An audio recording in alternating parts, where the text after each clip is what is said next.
Hello, welcome to my channel. My name is Reggie and today I'll be sharing with you a very special video. If you do not know, today is 19 years later. What does that mean? So today is actually the day where the epilogue of Harry Potter takes place. So this is 19 years after the battle for Hogwarts and the story has concluded. We get the epilogue scene. Today's that day. This is the day. This is 19 years later. In honor of this very special day in the Harry Potter fandom, I will be sharing with you guys the best of the Harry Potter books. So throughout the course of this video, I will be ranking the Harry Potter books from the not as great to the best. Quick disclaimer, I know everyone has their own opinions about these books. This is just my opinion. All the Harry Potter books are great. They're the best. 5 out of 5 stars to all of them. However, there are ones that are better than others. Before I get into this video, I post videos every Tuesday and you should definitely hit the subscribe button so you don't miss out on those videos. You should also hit the bell guy so you get notified of when I post new videos. So coming in as my least favorite book in the Harry Potter series, we have Harry Potter and the Chamber of Secrets. I think this is pretty much a unanimous opinion, almost throughout the community and throughout the fandom. This is such a good book. It builds the story up so much, but it lacks a lot of excitement that the other books in the series present. That being said, there's so much to love in this book. It introduces us to the first time Jenny. It introduces to us for the first time the kind of force that was Voldemort. It's kind of the start of how he got there. We also get a lot more information about the formation of Hogwarts and the heads of the houses and the houses in general. Next up is a lot of people's favorite, so I'm sorry if it's your favorite, but this is HalfBlood Prince. If you've been on my channel for any amount of time and heard me talk about Harry Potter, you probably know that I detest Snape with a large amount of my person. Hated Snape and hated the emphasis of him in this book. Again, a lot of really interesting things come from this. This is really a building book for our conclusion. We see the introduction of Horcruxes. We see Dumbledore really telling Harry Potter the things he really should have a long time ago. We see the exploration of how these things came to be and how we're gonna kind of tackle the finale. When I first read the series, this would have been a lot closer to the top, but upon rereading the series a lot of times, I found a special place in my heart for other books in the series, so this spot is going to go to Harry Potter and the Sorcerer's Stone. While this book builds up the world, while you couldn't have anything Harry Potter related without this book, while it's so magical, I just am so much more invested in the plot, the characters, the things that happen in the other books. So next up is a book that definitely moved its way up the list. Upon first rereading, this wasn't my favorite. I've grown to love it. Most recent reread of this book, I was sobbing so hard at the end when I have never cried in this book before that, and that is The Goblet of Fire. I really like that this is kind of the bridging gap between the first half of the series, which is a lot lighter, and the second half of the series, which is much darker. We definitely see both parts of that. This is really stressful on Harry. However, this is really fun, this tournament, and we're seeing all these cool things and getting a lot more of the world, especially other schools. But we know something sinister is at play. Obviously, the ending is incredibly dark. The ending really made me sob like a baby when Cedric died the most recent time I read it, especially when his parents came. Heartbroken. It was just really tragic to read about them. Next up is another book that tops a lot of people's lists, and for me, that is Harry Potter and the Deathly Hallows. This is actually one of my favorite movies. My favorite movie in the Harry Potter series is Deathly Hallows Part 1. While I'm celebrating 19 years later today, I'm not a huge fan of the epilogue, and I'm not a fan of epilogues in general.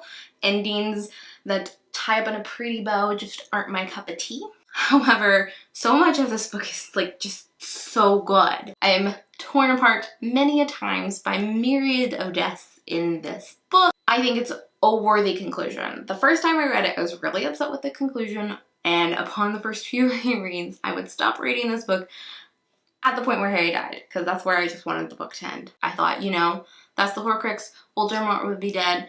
It'll be fine. It's cool. He sacrificed himself for good. That was where I wanted it to end. I've come to accept that that's the way of the world and that is the canon. Still not a fan of the epilogue. That's okay.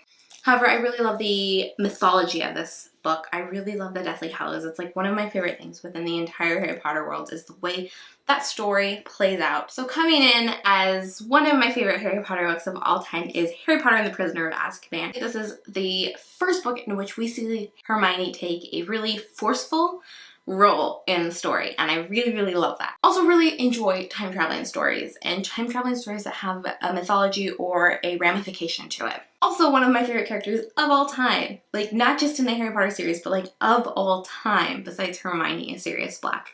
And he's introduced in this book, and it's lovely. This like light, happy moment of Harry finding out that he does have someone in the world is just like the light in the world. I love that. I love the hippogriffs, and I love the stories that come out of this. Every time I read this book, but especially the ending, every time I read it, like I just am left smiling. And like that's not something that happens with all the Harry Potter books because they're quite dark, a lot of them. So like I enjoy my time reading them. I'm not always left with this like joyous, happy, smiling feeling, and that's what this book does for me, and I love that so much. This is where my first read through of the Harry Potter series came in. I read them when the third book just came out. So I read books 1, 2, and 3 back to back, and this was my favorite book of the 3. So it held a very special place in my heart at the time, and it still does. So now, if you've been paying attention, you know which Harry Potter book is the best. And for me, that is Harry Potter and the Order of the Phoenix. I know this is actually a lot of people's least favorite book, but let me tell you, it's my favorite. If you've been around my channel for a bit, you probably know that I like when characters have something traumatic happen to them and it's handled in a respectful and thought-provoking way. For me, that's what happens. A lot of people complain about whiny Harry. For me, this is not whiny Harry. This is PTSD Harry. Harry's going through a crap ton. He just saw the person who murdered his parents kill one of his classmates. No one is believing him about what is going on. Harry Potter is a character who's gone through a lot. But at this point in the story, he has not seen anything like he has until this point in the books. And he is reeling and dealing with all of that. And it's such a wonderful look at how this chosen one story and this hard narrative is lying on his shoulders. It's not whiny Harry. It's overwhelmed Harry and young Harry not knowing what to do, and it's PTSD, really, is what it is. I also love so many of the elements that are brought into play in the story, including Dumbledore's army, including Spew.